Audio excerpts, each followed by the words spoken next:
Hola, bienvenidos a todos a su canal Stream de Vida. Él es el sacerdote Francisco Casillas. Su vida ha estado marcada por el hermoso carisma de San Francisco. Él es mexicano de Jalisco. Y es que nació el día de San Francisco de Asís, por eso su nombre. Desde niño sintió una gran admiración por la vida del santo de Asís y por supuesto se hizo religioso en esta orden y posteriormente fue ordenado sacerdote y con grandes bendiciones, pues recibió su consagración como sacerdote en la Tierra Santa. Disfrutemos de esta bonita experiencia y esta hermosa historia de vocación sacerdotal y no olviden suscribirse a este canal Stream de Vida. Bienvenidos. Paz y bien, mi nombre es Fray Francisco Martín Casillas. Soy originario de Capilla de Guadalupe, un pueblo en la región de los Altos de Jalisco. Allí es donde recibo mi llamada a mi vocación, a mi vida religiosa y posteriormente a mi vida sacerdotal. Entré al seminario a los 18 años, terminando la preparatoria. Cursé las etapas de la vida religiosa, el postulantado. Hice la etapa del postulantado del 2011 al 2013, en mi etapa del noviciado, que es la etapa en la cual, según la regla de los hermanos menores, la regla de San Francisco, es el año de prueba.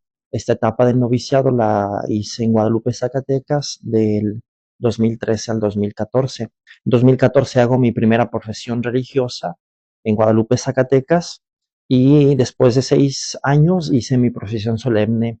Eh, Durante esta etapa de profesión temporal, cursé la filosofía en la Basílica de Nuestra Señora de Zapopan, en Zapopan, Jalisco.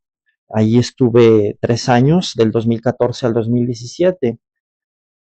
Al terminar casi al final de la etapa de filosofía, mis superiores nos han hecho la invitación de poder participar en una beca de estudiantes en la Tierra Santa. Pero antes de ir a la Tierra Santa, nos pedían un año de servicio en Italia. Estuve 6 meses en Siena, un convento que fundó San Bernardino de Siena, uno de los grandes reformadores de la orden franciscana por el 1400 más o menos. Y después otros 6 meses estuve en Tivoli, una región muy cerca de Roma. Y bueno, pues en este año estuvimos sirviendo en estas parroquias y teniendo la oportunidad también de aprender italiano. Después nos enviaron a la Tierra Santa 2018, en 25, recuerdo que el día que llegué, 25 de septiembre del 2018, llegué a la Tierra Santa con una experiencia inolvidable. Llegar ahí, a los lugares donde Jesús estuvo, es una experiencia que, pues, inimaginable. Ahí estuve del 2018 al 2022. Allí cursé los estudios de teología. ¿Qué más que leer el Evangelio, leer la Sagrada Escritura en estos lugares santos, ¿no? Es la tierra, la piedra la que nos habla. Es el lugar santo, el mismo que nos predica el Evangelio, la misma Sagrada Escritura. Una bellísima experiencia que me han podido dejar participar mis superiores de vivir esa experiencia. Eh, en el 2020, cuando estaba allí en la Tierra Santa, emití mi profesión solemne junto con otros compañeros de diferentes países. En el 2021 fuimos ordenados diáconos y para que en nuestro último año de estudio de teología ejerciéramos nuestro diaconado, para que al cumplirse el tiempo de la teología recibiéramos la ordenación sacerdotal. El 29 de junio, día de San Pedro y San Pablo, recibimos nuestra ordenación sacerdotal. Eh, Muchos hermanos frailes de diferentes países. Eso fue una experiencia bastante enriquecedora. Éramos, por cierto, 12 hermanos, 12 frailes que se nos otorgaba la ordenación sacerdotal por manos de, en aquel tiempo era el arzobispo, ahora es cardenal Pier Battista Pizzaballa, también hermano franciscano. Fue una experiencia bellísima poder tocar el lugar santo para poder luego predicarlo, como lo hicieron los apóstoles, como lo hizo Pedro y Pablo, como lo hicieron los demás discípulos. Tener esa experiencia de tocar las piedras, de experimentar la vivencia, la vida de Jesús aquí en la tierra para después predicarla a todo el mundo, a nuestros hermanos. Después de haber recibido mi ordenación sacerdotal, fui enviado un año a una misión particular en mi provincia, en Jalisco. Fue en ese año, 2022, 2023, que tuve la oportunidad de venir a la diócesis de San Antonio un par de veces. Vine propiamente a las misiones franciscanas, a las misiones que conocemos aquí en esta arquidiócesis, las misiones que fueron fundadas por justamente el padre Margil de Jesús, un grande misionero fraile español. Y bueno, pues después de ahí, después de haber tenido esta experiencia de conocer esta diócesis, pedí venir al arzobispo Gustavo, tener esta experiencia en esta arquidiócesis. Exactamente, vamos, fue un proceso el poder decir, acepto esta vocación. Claro que, pues, uno de niño, yo lo decía, puesto que tuve un hermano que fue seminarista, entonces a mí como que me llamaba un poco la atención poder ser sacerdote también. Eh, Después, pues viene el proceso de mi adolescencia, entre sí y no, ya sabes.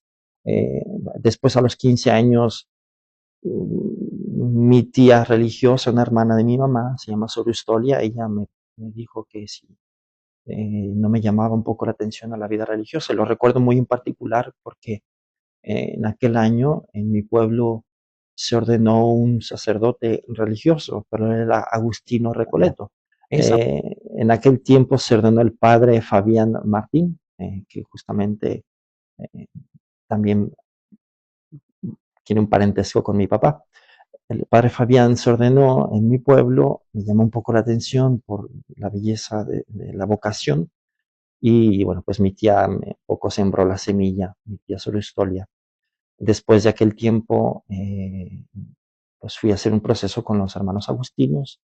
Los hermanos agustinos me pidieron que realizara la preparatoria en mi pueblo. Y bueno, pues en estos 3 años yo estaba en este proceso de mi vocación de discernimiento para la vida religiosa en un primer momento.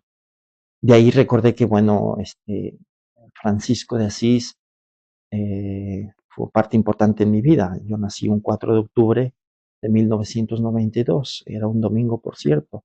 Recuerdo la historia que me cuenta siempre mi mamá, que cuando yo nací, mi mamá no sabía qué nombre me iba a poner. Y una religiosa le preguntó a mi mamá que qué nombre me iba a poner y mi mamá dijo que no sabía. Entonces la religiosa dijo, póngale Francisco en honor a San Francisco de Asís, porque hoy es la celebración del santo. Recibí este nombre gracias a esa monjita que no sé quién es. Nací este 4 de octubre, no, Francisco de Asís. Siempre me interesó su vida, siempre fue algo interesante. Eh, Entrar, bueno, de los 15 años a los 18, mientras estudiaba la preparatoria, estaba buscando este proceso, saber dónde es que Dios me llamaba. Dios me llamó de muchas formas, sin duda, me llamó, mi pueblo es un pueblo bastante religioso, eh, en el cual continuamente los jóvenes estamos acercados y en servicio de la parroquia. La palabra de Dios, la lectura, la misa, eh, la Eucaristía, vamos, todos los signos que Dios nos va mostrando para mi vocación. Sin duda, una de las cosas importantes o fundamentales en la vida religiosa y en la vida franciscana es seguir el Evangelio, ¿no? Francisco de Asís insiste en configurarse plenamente a Cristo, ¿no? Seguir el Evangelio, como dice la regla de nuestro Padre. Definitivamente fue un proceso, no hubo un tiempo en específico, no hubo una apertura del cielo, de la llamada de Dios. Claro, en este proceso de buscar la vida religiosa, después de haber intentado con los agustinos, me recomendaron que regresara a casa, pero siempre siguiera en proceso. Yo ahí comencé un poco a buscar la vida franciscana y creo que en el último año de la preparatoria, antes de ingresar al seminario, fue cuando llevé este proceso y ahí fue cuando comencé a discernir poco a poco. Y en realidad, eh, pues yo era un joven de 18 años, vamos, no es que ya mi vocación estaba resuelta, fue un proceso también de maduración y de aceptación en cada día, esta vocación a la cual Dios me llamaba. Bien, esta es una pregunta bastante interesante porque lo vemos en la vida religiosa continuamente. Eh, Poder dejar las cosas materiales, poder dejar la familia, pues uno puede aprender poco a poco a hacerlo, ¿no? Eh, pues en este proceso del seminario y poder realizar nuestros votos, el año del noviciado, un año bellísimo, pero en el cual estamos completamente separados de nuestra familia, los vemos mm, escasas 3, 4 veces al año, sin ningún medio de comunicación. Es un proceso en que uno va aprendiendo a separarse tanto de las cosas materiales como de los lazos familiares, claro. No sé con ello decir que los vamos a olvidar, pero sí madurar en nuestra vocación. Y pues uno aprende poco a poco a dejarse de las cosas temporales, ¿no? A la cual la regla, la vida religiosa implica. Pero desde mi propia experiencia ya en una vida religiosa más avanzada, algo que me ha costado verdaderamente es dejar atrás, es mi propio yo. Este es el que cuesta, el decir, el dejarme guiar verdaderamente por la vocación, por la llamada de Dios, el dejarme plenamente. Yo puedo dejar muchas cosas materiales, muchos lazos familiares, pero dejar mi voluntad, dejar de actuar mi voluntad para que actúe la voluntad de Dios, para estar en plena obediencia con Dios, ¿no? Para seguir el ejemplo de San Francisco, seguir el ejemplo no, Francisco mismo dice, ser completamente obedientes como Cristo fue obediente al Padre. Eh, Dejar mi voluntad para la voluntad de Dios, creo que eso es un proceso que me ha costado más. Y más porque, pues como joven sacerdote, uno siempre tiene deseos y tiene muchas ganas de poder servir en ciertas o cuales formas. Y bueno, pues creo que Dios en cierta forma me dice, pues, por allí haber No, estado en yo otros quiero, países, en diferentes culturas, puedo decir que los retos siempre son diferentes para cada iglesia en particular. Claro que todos vamos caminando juntos, pero hay iglesias en las cuales he tenido la experiencia de que van en decaída y bueno, pues vemos iglesias en las cuales la participación de la gente es muy poca. En cambio, en otras iglesias, pues la iglesia viva, la iglesia ferviente, una iglesia deseosa de caminar, de avanzar, de siempre transformarse, pero otras iglesias como México o aquí en Estados Unidos, pues que llevan un proceso todavía de crecimiento, de transfigurar. ¿Qué te con puedo eso, decir al reto? pero Si no hay una claridad de fe, sobre todo nosotros, los religiosos y los sacerdotes, si no hay una claridad en la vocación nuestra, difícilmente la podremos transmitir. ¿Por qué lo digo? Porque para mí un reto en el cual me causa un poco de consternación es en las discusiones en las cuales la iglesia está pasando en este momento. eh, al interno, ¿no? Antes la iglesia era atacada desde fuera y esto es lo que ya mencionabas. La iglesia, claro que está siendo atacada por todas las ideologías modernas, que hablando del modernismo ya se había condenado en el siglo pasado. Eh, el modernismo no nos va a llevar a ningún lado a la humanidad. Y bueno, fue condenado por el Papa San Pío X en el siglo pasado. El problema fue, el problema desde mi punto de vista es ahora, en la modernidad, ¿no? Que esta iglesia en la cual está tratando de modernizarse, pero tratando de dialogar, ¿no? De hacer esta situación un poco en diálogo, que es un poco difícil de poderlo discernir, en la cual necesitamos verdaderamente tener un conocimiento de lo que es la iglesia y para poder llevarlo al mundo, un conocimiento de lo que es el mensaje de la iglesia, la tradición, la palabra de Dios, para poder llevarlo hacia los demás, discernir, en la cual necesitamos verdaderamente tener un conocimiento de lo que es la iglesia y para poder llevarlo al mundo, un conocimiento de lo que es el mensaje de la iglesia, la tradición, la palabra de Dios, para poder llevarlo hacia los demás. Y con ello invitar siempre a todos ¿no? Como dice el Evangelio, como dice el Papa, a los más alejados, a los que más lo necesitan, ¿no? Como dice el Papa, a todos, a todos, a todos. Pero este todos también implica que hagamos un camino de conversión, ¿no? Como comienza el Evangelio de Marcos, ¿no? La primera palabra que Jesús pronuncia en el Evangelio de Marcos es: conviértanse al Evangelio porque el reino está cerca. Es siempre una invitación a la conversión. ¿Cuál es el reto? Mira, el reto, yo te lo digo de este lado como religioso y como sacerdote, el reto aún permanece en nosotros. Un reto muy grande es en nuestro conocimiento de la iglesia, la tradición, la riqueza, los sacramentos.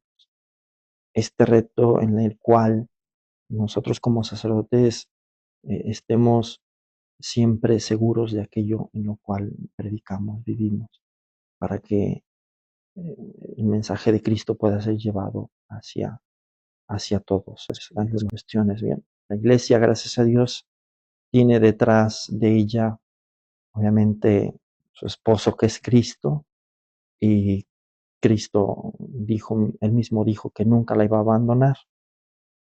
Y a lo largo de 2000 años lo vemos en tantas discusiones dentro de la iglesia y quizá muchas veces hasta dudas de fe de parte de muchos de la jerarquía como los obispos. Sin embargo, la iglesia ha permanecido hasta ahora. Y a lo que voy es que si tantas dudas nos atacan, bueno, pues basta que vayamos a nuestra iglesia, busquemos un curso en el cual nos pueda apoyar para poder comprender, para poder responder a la modernidad, para poder responder a las situaciones o a las preguntas o cuestiones que nos vengan para nuestra propia fe. Sin duda creo que estos 2000 años no han pasado en vano. Hemos aprendido bastante de la iglesia. Padres y mis abuelitos siempre rezan el Santo Rosario, ¿no? Ellos no van a la cama sin rezar el Santo Rosario. La misa el domingo no faltar. Y ya bueno, ya en una edad más avanzada, mis abuelos pues mm, trataban de ir a misa todos los días. Entonces, son pequeños grandes ejemplos que me ayudaban a sembrar un poco este reino de Dios en mi vocación. Aparte que, pues también una vida de rectitud. Recuerdo que no, mis abuelitos y mis papás siempre vivían en una rectitud, ¿no? Con aquello que mandaba Dios, ¿no? Y tratar de hacer siempre las cosas según el mandato de Dios. Y, y yo siempre lo digo, mis abuelitos no fueron grandes teólogos, pero conocían verdaderamente la palabra de Dios. Mis abuelitos no fueron los grandes pensadores en la teología, pero sabían lo que Dios quería para nosotros. Y eso para mí fue un grande sentido para comenzar mi vocación, y de ahí que mi llamado, mi vocación. Entonces, creo yo que comenzar a pensar, a sembrar en nuestras familias el vivir una vida religiosa, el vivir una vida santa, el vivir una vida en rectitud. Cuando vemos al padre, a la madre yendo a la misa con sus hijos, eso da un gran ejemplo, un gran testimonio. Cuando vemos a las familias que rezan el Santo Rosario todos los días, eso es un gran testimonio para ir sembrando la semilla del reino de Dios en las vocaciones. Y aparte, bueno, pues en mi familia somos 9 hermanos, 9 hijos de papá y mamá, soy el séptimo, entonces pues familias grandes en las cuales pues Dios nos daba la gracia de poder otorgar un hijo al servicio de la Madre Iglesia. También es importante mencionarlo, porque en diferentes parroquias donde he estado, a los padres les ha costado entregar a sus hijos.